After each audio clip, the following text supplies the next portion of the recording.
সকাল বন্ধুরা, কেমন আছো? দেখো আমি রেডি হয়ে নিয়েছি। আমি আর আমার হাজবেন্ড যাচ্ছি দুজনে একটু ঘুরতে। ঘুরতে না, একটু হাজবেন্ডকে নিয়ে যাচ্ছি কোথাও। চলো কোথায় যাচ্ছি তোমাদের দেখাচ্ছি।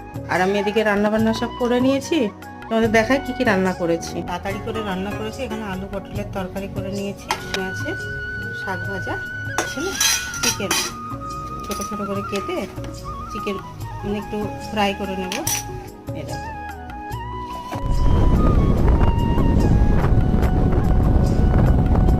পৌঁছে গেছি। যাতে ফ্রাই করতে গিয়ে আমাদের এখানে আসতে হয়। আমার হাজব্যান্ড ভিতরে গেছে, আমি বাইরে দাঁড়িয়ে আছি।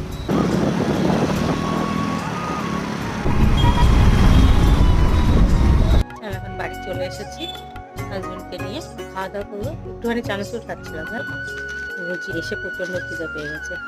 এখন আমাদের ভিডিওটা রাখছি, পরে আছে টাটা।